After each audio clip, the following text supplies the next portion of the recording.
હું પોલીસ અધિકારી બનીને બતાવીશ ભાગ 2। હાલમાં ચાલી રહેલ ગુજરાત રાજ્યમાં પીએસઆઈ અને કોન્સ્ટેબલની ભરતી અંતર્ગત આપણે અહીંયા કેટલાક એનસીઆરટી અને GCERT base most IMP mock test લઈને આવ્યા છીએ, બરોબર છે, અને એનો આજે ભાગ છે 2। તો પૂરો મોક ટેસ્ટ વિડીયો જરૂર જોજો, આમાંથી કેટલાક પ્રશ્નો તમારી આવનારી એક્ઝામમાં ખૂબ ઉપયોગી થશે। તમામ મિત્રોને ઓલ ધ બેસ્ટ। પ્રશ્ન નંબર 1, પિટ્સ ઇન્ડિયા એક્ટ 1784 અનુસાર બોર્ડ ઓફ કંટ્રોલ એટલે શું?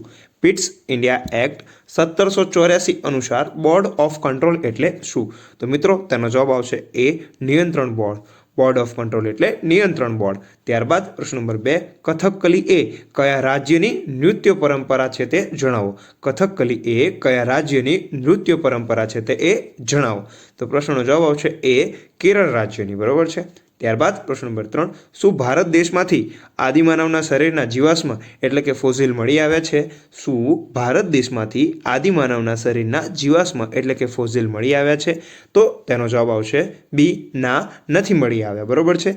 આદિમાનવના શરીરના જીવાશ્મ મળી આવ્યા નથી।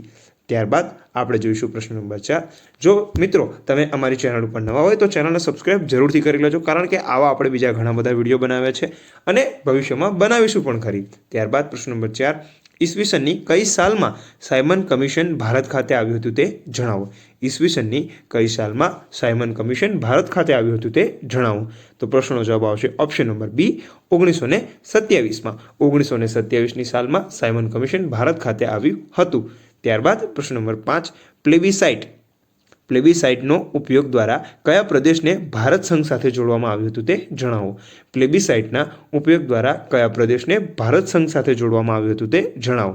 તો મિત્રો સૌપ્રથમ પ્લેબિસાઇટનો અર્થ થાય જનમત સંગ્રહ, બરોબર છે, એટલે કે પ્રશ્ન એમ છે, જનમત સંગ્રહ દ્વારા કયા પ્રદેશને ભારત સંઘ સાથે જોડવામાં આવ્યું હતું? તો આ પ્રશ્ન તમારા માટે ખૂબ સરળ થઈ જાય છે, તેનો જવાબ આવે ઓપ્શન નંબર એ, જૂનાગઢને, બરોબર છે। પ્લેબિસાઇટનો અર્થ થાય છે જનમત સંગ્રહ અને જૂનાગઢને 24 ફેબ્રુઆરી 1948ના રોજ 99% જનમત સંગ્રહ સાથે ભારત સંઘ સાથે જોડવામાં આવ્યું હતું। નંબર 6, કેબિનેટ મિશન સમયે તત્કાલીન બ્રિટિશના વડાપ્રધાન કોણ હતા?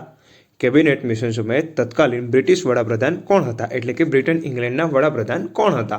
તો પ્રશ્નનો જવાબ આવશે ઓપ્શન નંબર સી, ક્લેમેન્ટ એટલી, બરોબર છે। ઓપ્શન નંબર સી, ક્લેમેન્ટ એટલી એ બ્રિટનના વડાપ્રધાન હતા।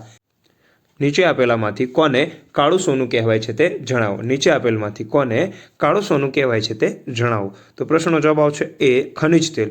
ખનિજ તેલને કાળું સોનું કહેવામાં આવે છે। પ્રશ્ન નંબર 8, ઉષ્ણકટિબંધીય ઘાસના મેદાન વિશે નીચે આપેલ માહિતીનો યોગ્ય જવાબ આપો। ઉષ્ણકટિબંધીય ઘાસના મેદાન વિશે નીચે આપેલ માહિતીમાંથી યોગ્ય જવાબ આપો। તો સૌપ્રથમ આપણે માહિતી જોઈએ તો 1, આ પ્રદેશની આબોહવા ગરમ છે। 2, અહીં ઘાસ 3 થી 4 મીટર જેટલું ઊંચું થાય છે। તો મિત્રો અહીંયા દરેક આપણને 1 અને 2 બંને માહિતી ઉષ્ણકટિબંધીય ઘાસના મેદાન વિશે આપવામાં આવી છે। તો પ્રશ્નનો જવાબ આવશે ઓપ્શન નંબર સી, આપેલ 1 અને 2 બંને સત્ય છે, એટલે કે ઉષ્ણકટિબંધીય ઘાસના મેદાનોની આબોહવા ગરમ હોય છે અને અહીં 3 થી 4 મીટર જેટલું ઘાસ થાય છે। ત્યારબાદ પ્રશ્ન નંબર 9, બાજરીના પાક વિશેની માહિતી પરથી યોગ્ય જવાબ આપો। બાજરીના પાક વિશેની માહિતી પરથી યોગ્ય જવાબ આપો। તો આપણે સૌપ્રથમ વિકલ્પો સ્વરૂપે માહિતી જોઈએ તો એ, રેતાળ અને ગોરાળુ જમીન અનુકૂળ છે। બી, ઓછો વરસાદ, મધ્ય તાપમાન અને પૂરતો પ્રકાશ જરૂરી છે। સી, ગુજરાતમાં સૌથી વધારે ઉત્પાદન બનાસકાંઠા જિલ્લો કરે છે। અને ડી, આપેલ તમામ સત્ય છે, બરોબર છે। તો પ્રશ્નનો જવાબ આવશે ઓપ્શન નંબર ડી, આપેલ તમામ સત્ય છે, એટલે કે અહીંયા આપણને બાજરી વિશે આપવામાં આવેલ તમામ માહિતી સાચી છે। ત્યારબાદ પ્રશ્ન નંબર 10 અને આજનો છેલ્લો પ્રશ્ન મિત્રો, રાજ્યસભાના સભ્યની મુદત કેટલા વર્ષની હોય છે તે જણાવો? રાજ્યસભાના સભ્યની મુદત કેટલા વર્ષની હોય છે તે જણાવો? તો પ્રશ્નનો જવાબ આવશે ઓપ્શન નંબર સી, 6 વર્ષની હોય છે, બરોબર છે મિત્રો। તો 10માંથી તમારે કેટલા સાચા પડ્યા તે અમને કોમેન્ટ દ્વારા જરૂરથી જણાવજો। ભવિષ્યના પોલીસ અધિકારી ચેનલને સબસ્ક્રાઇબ જરૂરથી કરી જજો, બરોબર છે। ચેનલને સબસ્ક્રાઇબ જરૂરથી કરજો। કોઈ પણ પ્રશ્નમાં કોઈ પણ પ્રકારની ભૂલ જણાય તો અમને કોમેન્ટ જરૂર કરજો। જય હિન્દ, જય ભારત। આવનારી તમામ એક્ઝામ માટે ઓલ ધ બેસ્ટ।